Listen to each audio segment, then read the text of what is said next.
Abdurrahman Jamia के मदीने अचन न जो प्यारा दोस्तों टिंग रात सागियो ख्वाब लदई हिन मक्के जे गवर्नर सिपाही भजाया वञो हेड़े आरे पारे हेड़ी सूरत वारो अल्लाह जो कामिल वली रसूलुल्लाह जो गुलाम अब्दुर्रहमान जामिया के वठी जो करा दोस्तों अल्लामा अब्दुर्रहमान जामिया के खबर पइजी वई त सिपाही मूंखे ॻोल्हण शुरू कयो अथनि मूंखे गिरफ़्तार करे वापसि मके मोटाईंदा अल्लामा अब्दुर्रहमान जामिया छा कयो जो हिकिड़े वापारीअ खे चई त तो वटि रिठुनि जूं खलूं पियल आहिनि उन्हनि खलुनि में मूंखे लिकाए उन उठ जे कजावे में मूंखे लिकाए जंहिंमें रिठुनि जूं खलूं पियलूं आहिनि ऐं मूंखे मदीने शरीफ़ जो दीदार कराए त वरी बादशाह के गवर्नर के ख्वाब में आयो त मुंहिंजो गुलाम अब्दुर्रहमान जामी मदीने पियो अचे इन जे लाइ न त मां महबूब उन जे मथां नाराज़ आहियां न पर मुंहिंजे गुलाम अब्दुर्रहमान जामीअ जे दिलि में जेका मां रसूलुल्लाह जी मुहबत आहे इश्क आहे जेकॾहिं मुंहिंजो गुलाम अब्दुर्रहमान जामी मां रसूलुल्लाह जे मज़ार अनवर ते आयो त मां अल्लाह जो हबीब हयातुन नबी महबूब पंहिंजे गुलाम अब्दुर्रहमान जामीअ सां भाकुर पाए मिलंदुसि लिहाज़ा अब्दुर्रहमान जामिया के मदीने अचन न जो एॾा वॾा आशिक रसूलुल्लाह जा मदीने वारे साईं सां मुहबत करण वारा हिकिड़े अल्लाह वारे इरशाद फरमायो त रात रोई कयम बिनत महबूब खे ईअं लॻो ॼण त नाराज़ जो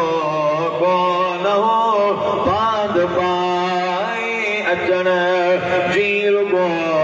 देर हुई कुर्बदार जो पर ॼण ॾुखियो कोन हो रात रोई कयम तव्हां सुभान अल्लाह चवंदो त माशाअल्लाह अवां जी निगाह हूंदी नज़र हूंदी त कुझु टेम अवां खे मुहबत वारियूं ॻाल्हियूं ॿुधायूं रात रोई कयम मूं शर्म खां झुकाए विधो कंद खे पाण मुर्गी चयऊं कर मथे कंद खे तुंहिंजो ख़्वाबियूं ख़ता ओ कबियो दरगुज़र आसरो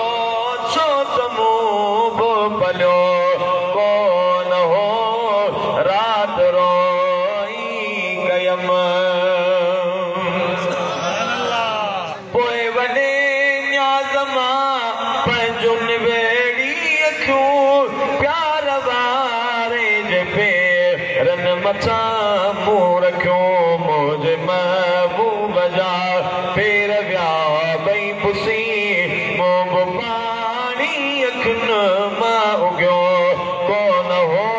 रात रोई कयम हे ईसाले सवाब जी महफ़िल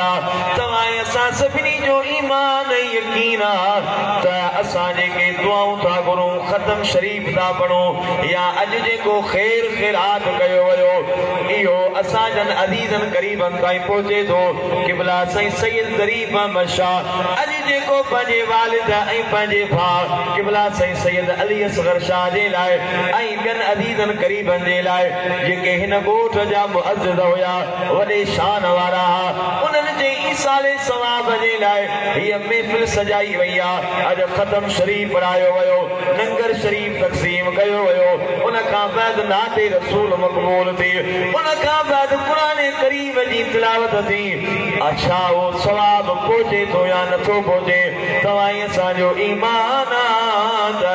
अल्लाह पंहिंजी कुदरत सां रसूलुल्लाह जे सदक़े में इहो सवाब मुस्लमाननि मोमिननि जे रूहनि खे पहुचाए थो